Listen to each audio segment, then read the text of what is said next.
Assalamualaikum warahmatullahi wabarakatuh.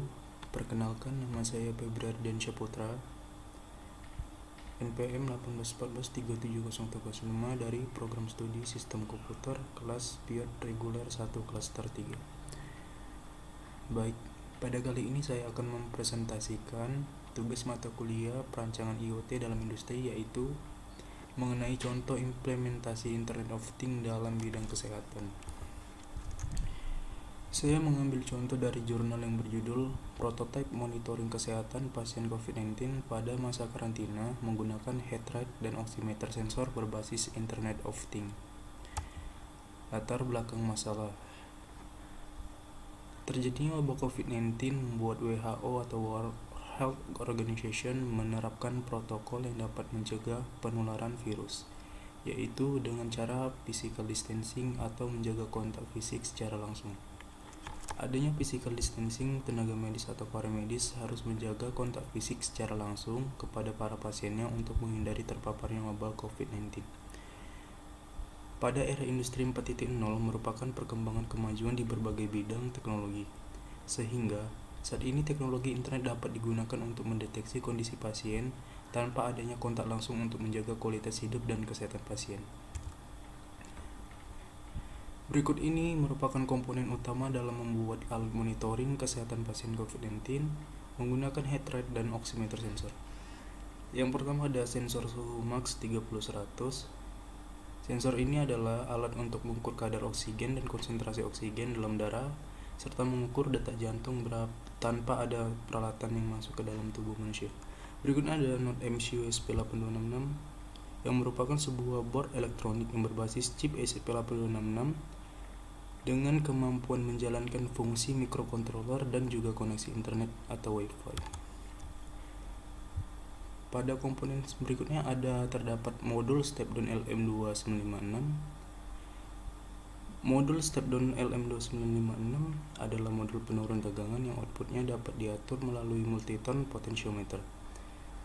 Jadi modul ini berfungsi menurunkan tegangan sesuai dengan kebutuhan yang diperlukan. Dan berikutnya ada LCD 12C yang merupakan media tampilan yang paling mudah untuk diamati karena menghasilkan tampilan karakter yang baik dan cukup banyak. Dalam menggunakan LCD 12C juga diperlukan modul 12C yang merupakan standar komunikasi serial dua arah menggunakan dua saluran yang didesain khusus untuk mengirim maupun menerima data. Jadi jika kita ingin menggunakan modul ini, maka kita harus memasang modul 12C-nya juga agar LCD dapat berkomunikasi. Aplikasi pendukung yang digunakan dalam pembuatan proyek IoT ini adalah aplikasi Blink.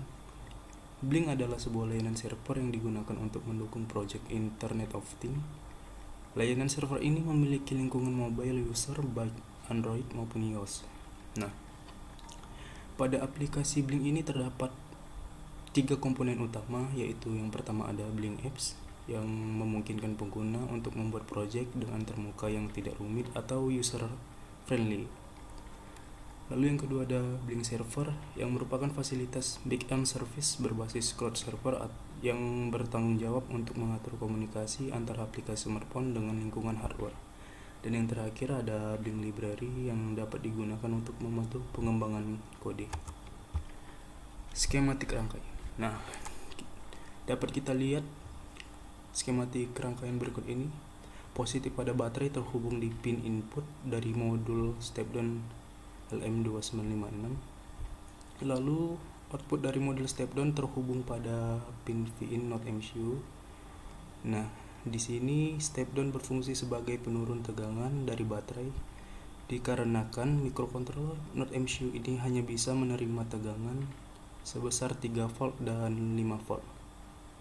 Jika tegangan melebihi dari tegangan tersebut, dikhawatirkan dapat merusak perangkat yang ada. Lalu berikutnya ada sensor max 30-100.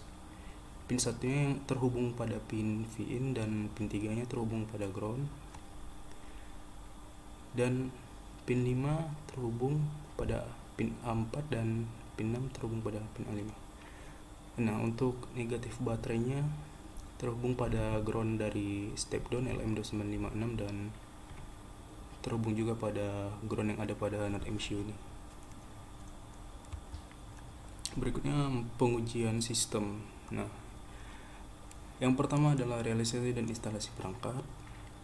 Dan jika kita sudah memasang program, maka selanjutnya pastikan microcontroller standby, serta jika ada suatu perintah atau alat digunakan, maka sensor max 30-100 mendeteksi detak jantung dan tingkat oksigen darah. Nah, nantinya sensor akan menampilkan berapa denyut jantung serta berapa saturasi oksigen yang terdeteksi, serta ditampilkan pada indikator LCD. Nah, untuk denyut jantung yang normal itu berkisar 61-100 bpm, dan untuk saturasi oksigen berkisar 95-100%.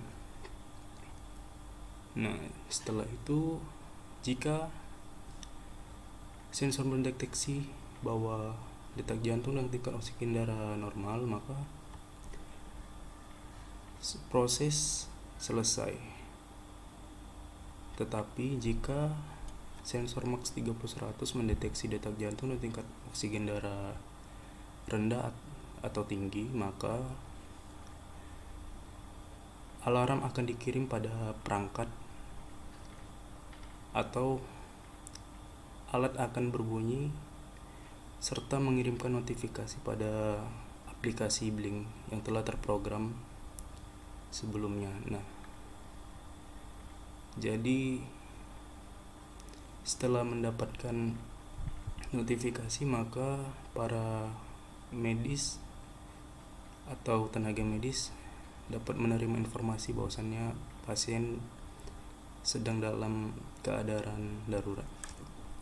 Baik, berikutnya adapun hasil pengujian dari data ukur denyut jantung serta data ukur saturasi oksigen. Yang pertama, hasil pengujian sensor max 30-100 pada bagian denyut jantung dan saturasi oksigen yang dibandingkan dengan nilai hasil dari smartwatch Huawei dalam 5 percobaan mendapatkan selisih rata-rata sebesar 4,88% dan persentase error tertinggi sebesar 9,8%, serta persentase error terkecil itu 1,2%. Nah, jadi dalam pengujian ini dilakukan dengan membandingkan antara alat yang dirancang serta dari smartwatch Huawei.